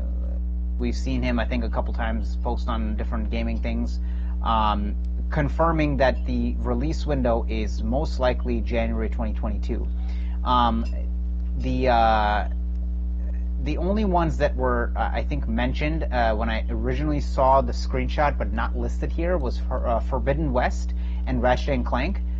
Ratchet & Clank and Forbidden West both had a 2021 release, and I think I found the screenshot here, so I can tell you that right now. Forbidden West show is just coming 2021. Ratchet & Clank both as well coming to 2021. Sorry, I thought there were actually dates near those, but these are the dates that apparently are on that reel, and they're all different dates. So this is, I guess, the release windows as of right now speaking, because who knows what's going to happen for the rest of the year, judging by how the year started. This is what they foresee coming. I have another just side note on this. If we're going to get Athia in 2022, I can probably bet a good amount of cash that Final Fantasy 16 is coming out this year. I've seen that pop up all over the internet, so I would agree with that. Because that is is much farther in development than Athia is. Mm-hmm. Are there any details about FF16 in terms of like what? There was a whole thing. There is a whole There was thing. a whole Okay. We There's the whole thing, yeah. literally, I think Genesis explained it to you after the conference. There's a whole thing. Yep, you definitely want to look that up. It has It's to do with recorded the somewhere. No, It but I mean, definitely like, has to do with the with the crystal, the crystal saga from 13 and 15. oh, really? I believe because it definitely has to do with not any characters, but it has something to do with the crystal saga from 13 and 15. Well, I can't. That's not a good thing. Also, sorry, that's I'm going to just not a follow good this thing. up with one other rumor. Unless Adam, you have anything to add with these dates? I mean, those aren't rumors. That's a confirmed thing that was released by Sony. Well, and that's why I said like this is at this They're point release in time. windows. Yeah, Yeah, they're not yeah. like it's not confirmed Yeah. dates, but that is all confirmed information by Sony. So this isn't a rumor. Real quick though, props to Genesis. January next to Hitman misspelled. Yeah. Even in the official footage. January. Yeah, it's misspelled, and that's Genesis pointed that out to me, and I was like, "Oh yeah, this might be fake." And then I saw the video from CES, and they were like, Whoops. "Here it is," and I was like, "Wait, what?" Who So- proofread this? Props to Genesis. Hire him now. All right, so I'm gonna go with the next one here.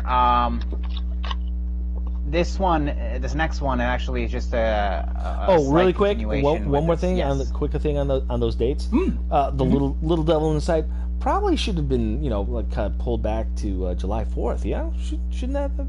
Okay, go ahead. Keep on going. Jokes. Move on. Meta. Okay, moving on. The next one, I'm not reading right in front of me, but I do recall just earlier today I read this rumor. Bluepoint apparently is not only just working on the long rumored Metal Gear remake. Apparently, Bluepoint is trying to put their hands into into remaking Metal Gear, the original Silent Hill, and for some odd reason, FF7 remake.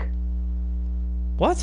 They want to be the ones to remaster FF7 remake for the PlayStation 5 because I don't think that game is going to be getting a patch.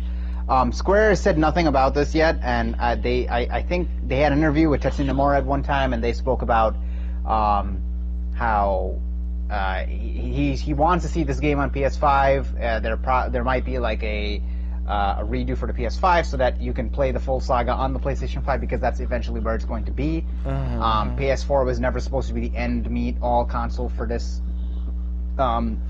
story that he's writing, but for some reason Bluepoint is trying to get their hands there. Again, this is just a rumor that Bluepoint's not only working on Metal Gear but also Silent Hill and redoing FF7 remake for the PlayStation 5 version. And a lot of people are not mad about that. They're actually, a lot of the comments underneath that are just saying, hey, Sony should hurry up and buy Bluepoint. I mean, this is something that they should invest money into because they seem to be doing very well. Coming from the Demon Souls remake. Well, yeah, That but rumor- but That pump the rumor brakes, of though. them buying Bluepoint is February still. Is it? Yeah, remember way back? It was like, at this point, like 2 months ago, where that person on Reset Era was like, hey, Sony's going to buy Bluepoint, they're being tested, and if they're not bought by the end of February, you can delete my account. Oh, Remember that? yeah. Yeah, and you know what's weird? The Wow. very next rumor I had was from Reset Era, Navatra and Catharsis. Navatra is apparently a pretty legit person. This person had actually made correct Square Enix predictions about Before we FF7 jump, remake. didn't Giuseppe, you want to say something before we move Well, on? I'm Unless sorry. this is related, or... I mean, I wanted to say, like, yes, okay, don't get me wrong, Bluepoint is doing good work at their studio, taking great games and making them look just as great on current hardware. So while that's a fine thing to do, from a game development perspective, they aren't the next iteration. They're not the second coming of CD Projekt. Okay, let's. I mean, they're not putting out original content.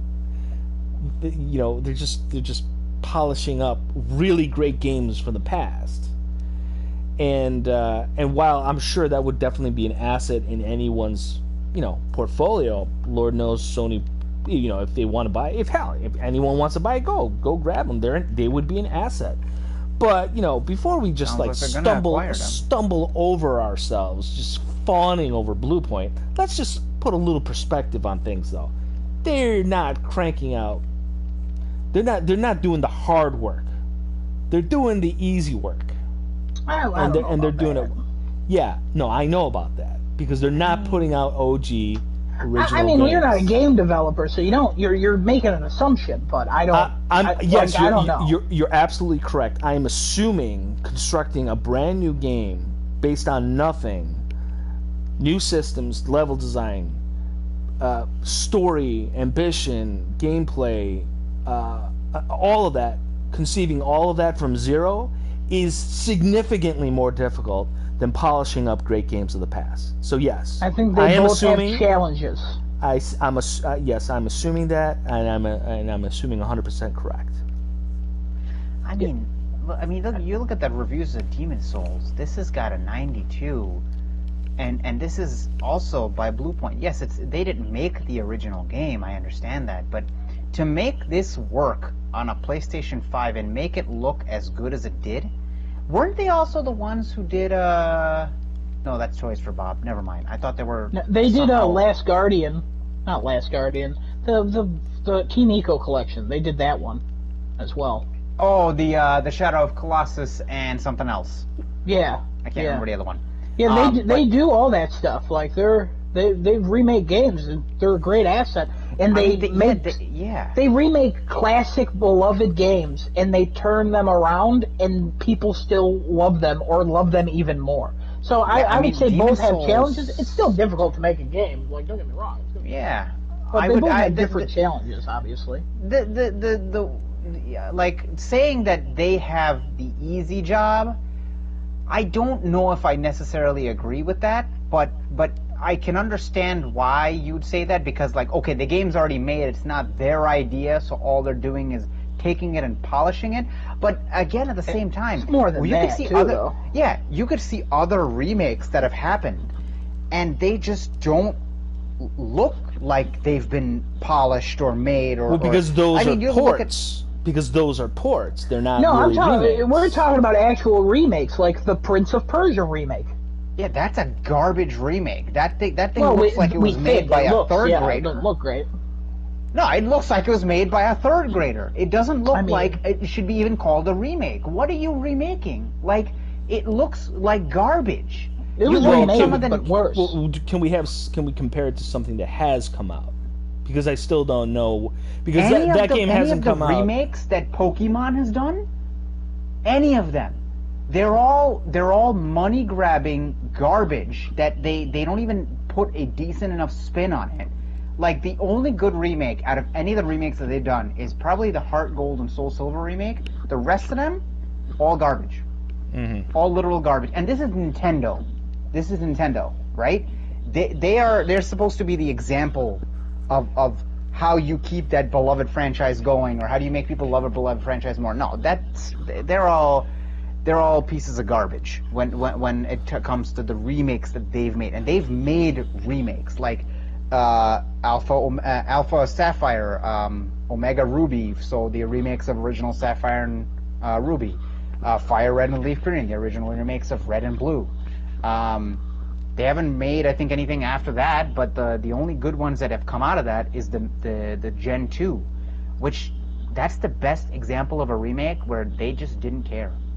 The remakes that I've seen from Bluepoint so far, they put an effort. That's a lot of effort done. Yo, man, I'm not saying that there's no effort.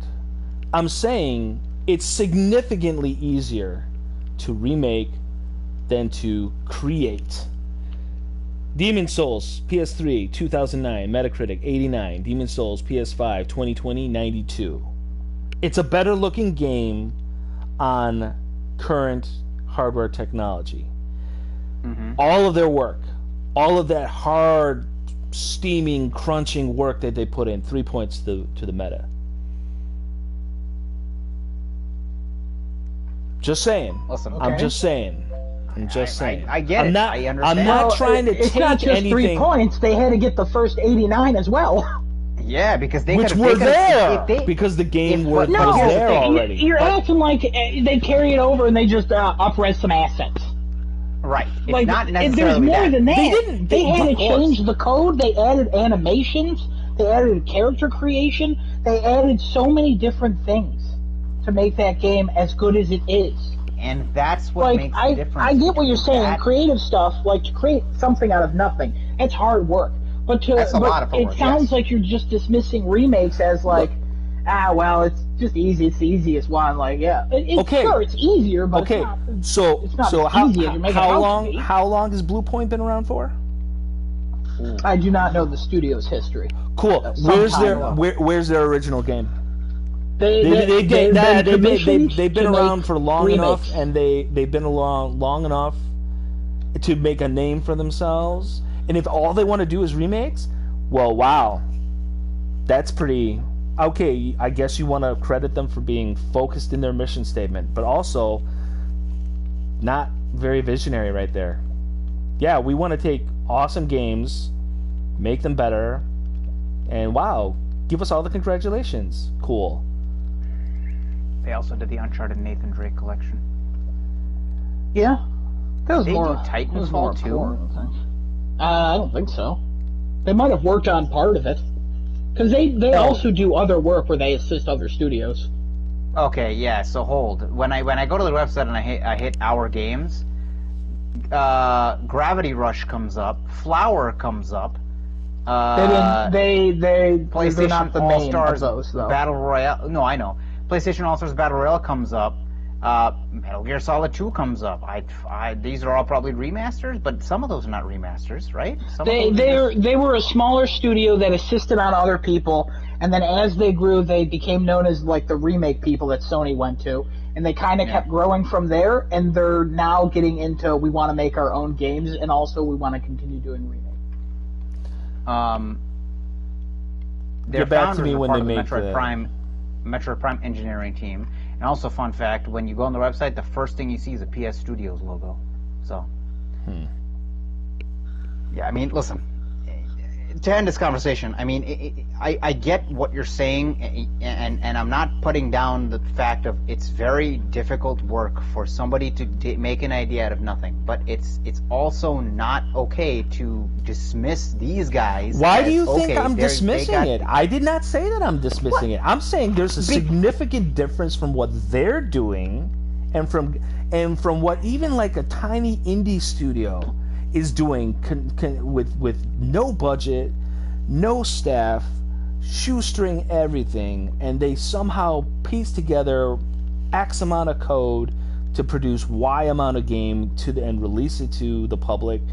I just feel that there's just more happening there in terms of actual like creation and innovation. Polishing, amending, and that's great. But they're not doing it to crap games.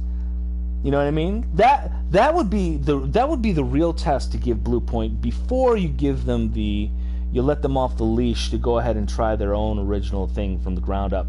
Let them do their remake magic on a bad game and turn it into gold. And then you can talk to me about how awesome, truly awesome, comparatively awesome to studios that make innovative, groundbreaking games, and then we can see. I'm just saying, there's different echelons, and like I said before, they would be an asset to any company if they buy them up. They obviously they can do some work there, but I'm just saying their portfolio has to count for something, and it counts for remakes, different from people that have actually broken that ground. They've shattered the ceiling, and now they're just standing on their shoulders. Just saying, got to recognize it. Again, valid. Let's move on. Yeah, we'll move on to the next thing here. How how are we doing on time? Almost 2 hours. I think I'm gonna go with one last one here, and then I think we'll have Giuseppe wrap us up here. So the last one actually I was gonna finish up what we were talking about earlier. So I guess the person named Navatra is a pretty legit leaker here with Reset Era. They were pretty consistent with some of the Square Enix prediction and leaks, which were FF7 remake, Kingdom Hearts 3, things like that, like back in the day. Funny how back in the day is like, what, 2 years ago? And the next rumor that's coming out of there is apparently we're going to see a lot of Final Fantasy 16 stuff out of here this year. We will be seeing a Final Fantasy 7 remake PS5 version coming in this year, probably in the form of a paid upgrade. I guess you'd have like a $10 upgrade if you already hold the game, or then they'd stop selling the PS4 version. You have a PS5 version, you spend like $50 on that, and that's the PS5 version. So if that's the way they got to do it, listen, and it has additional content in it, I'm all for it. I'll go for it. I'll see what they got. I'll love to play this game fully done over. So wait a minute, PS5. so you want more bloatware in FF7 remake? You want more bloated side quests that have nothing to do with anything? Listen, a lot of the stuff that happened in FF7 remake, I enjoyed a lot of the stuff. Even a lot of the side missions, I enjoyed a lot of them. If you give me more expansions on the side characters, I'll take it. That's fine. I'm good with that. And if it's $10 for the proper upscale of PlayStation 5, because here's another thing that I also learned today, and I'm not going to take it too far, but the Xbox Series X has had some ports or some upgrades for certain games that give them the capability of 120 frames and 4K, while PS5 cannot. And the issue, according to people who understand how to develop these games and upgrades and things like that, like on Reddit and things like that, like I've seen, people, I like, this is what actually happens with these games, why certain ones don't get the patches and why others do. The PS5 versions apparently need to be rebuilt and given as a brand new title. They don't work the same way because of the architecture difference between the PlayStation 5 and the Xbox Series X. Xbox has made their architecture so that any game you play on there, it's easier for them to say, hey, okay, a 360 game, let's up-res it to 4K and put 120 frames in it because our architecture allows us to do that. PlayStation, on the other hand, this? I was reading up on it today. Don't judge me. Relax. We've talked about this multiple times, and you said, hey, PS5 is going to be the best. Who cares about backwards compatibility? Not backwards. Well, not really backwards compatibility. So much, this is more along the lines of why. Like, I could pop in Modern Warfare on Xbox and it'll have 120 frames. I pop it in here to 60 frames. It's just built differently. So like that's why I don't mind. They have to distribute a patch on. But the Xbox, it has to go back. It automatically does that for most games. Remember when we were explaining it to Giuseppe? Yep. And he's like, how does that work? And we're like, we don't know. We have no idea how that works. I still don't know how it works, but I don't know there's either. A little bit more explanation on why the PlayStation 5 versions I'm going to say like Microsoft money. That's how it works. I'm sure. That's why when I hear a FF7 PS5 version coming, I'll put the $10 to take it, because to see that game over again and play it at a proper graphical fidelity where the PS4 Pro couldn't handle it, and you could expand that on a PS5, I'll take it. Also, Square Enix, they're definitely those guys. They would definitely be those guys to charge for that, as opposed to others. They charge for KH3's DLC. Well, they charge $25. I'll take it. DLC is whatever, but I'm talking about like the platform upgrade. Where other games have been noted for saying, hey, just take your disc, put it into the file. Yes, exactly. So Square Enix, they would definitely and always be those guys. So, I mean, hey, whatever, it's fine. But that's how they do their business. The other part of this rumor, unless Adam, you have anything to add with that before I finish this up? I have nothing to add. Okay. Other part of this rumor is Silent Hill remake is still real and is being worked on by Sony Japan. as well as the Blue Point rumor of them being acquired is still real, and they are working on multiple Metal Gear remakes. So, Yeah, well, Yeah. Again, none of these games, like all of these games on their radar, they're all innovative. They were all groundbreaking and excellent games when they originally came out. So, good on them for taking, for making smart decisions regarding, which projects to remake. But I don't know. I mean, like, I don't see how they. Well, I can appreciate how good the Demon's Souls remake looks and plays and whatnot. I don't know how they. I don't know how just making it look better transforms, like that original Metal Gear Solid trilogy. You know what I mean? Like that was some really groundbreaking stuff happening back then when those games came out, and not just in regards to the gameplay, because the gameplay honestly was not the thing to write home about for those games. It was really about the story and all that weird, that weird Kojima stuff that was happening. I mean, that was the thing. That was the draw. And they're probably going to make the gameplay better. My guess is they'll probably look to Solid 5 as a template for how they'd want to frame it. I don't know if they're going to 100% turn it into that style with with that particular third-person perspective, and they probably won't be able to make it like open world, because those games were not open world in the strictest sense. But I would like to see what they do with a crap game. I would like to see them turn to actually do some alchemy there, as opposed to just breaking out the polish and hitting that buffer on it. You know what I'm saying? So I'm just putting that out there. Adam, anything to add? Come back to me when they make their own game. We beat the shit out of this horse, so I don't give a fuck. A family show, family show. Yikes. Family friendly. All right, Giuseppe, take us home. We're all done here. Almost. Yeah, midnight. I mean, it was a long one today, but we had we had a lot of good discussions, talking about a lot of things coming out for 2021. Hopefully, these games coming will be really good. We had a wide range of scores going on there, so expectations are really all across the board. But for the most part, if games are coming out, they get Ubisoft. Expectations are in the garbage. If you that's another get out. But for the most part, with games that are having any kind they're of making following, original games, so. All right, we're gonna have a lovely discussion after this is over. Original carbon copies, right? Exactly, series of whatever. But I mean, like, hey, set the formula for hopefully, the entire gaming. Hopefully, these games will come out and they'll be great. Maybe they won't follow trends, but whatever. With that being said, this is Crafting a Chat. This is Adam. This is Genesis. This is Giuseppe Jones' boy. Signing off, Crafting a Chat, episode 24 in the books. We're done, son, and we will see you next week. Twitch.tv/craftingachat. Tuesday, 10 p.m. See you next week for the 25th. bye. We're at a quarter. Woo! And we're done. And we're out. I did all that, and I totally forgot to hit the button to stop the. Oh my god! Hold on.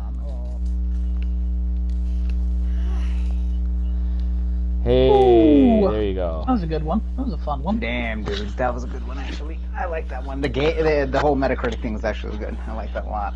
Yeah, that was Thanks. good. Thanks. That was good. I enjoyed hearing about your game, Lawrence. That was a lot of Great. fun. I actually like that. Give me that game. I'll pay you money for that game. I like it. Give me that game. I'll pay it. Yeah,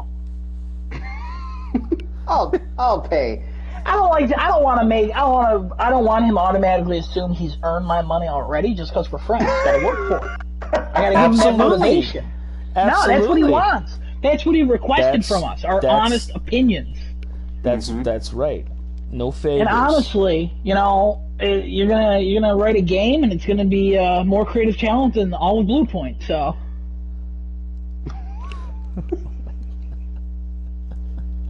He's gonna hold on to this for a while. I'm just saying, man.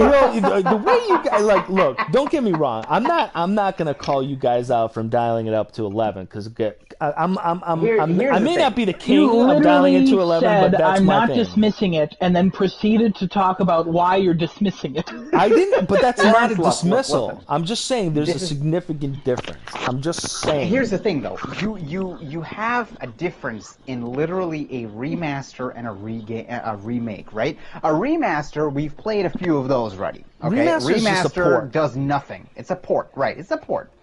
To do a remake, here's what happens. You take a fantastic game, and I'm going to use Metal Gear as an example, right? Fantastic game. You said it yourself. It set a precedence for a lot of different things in the gaming world at the time. Yeah.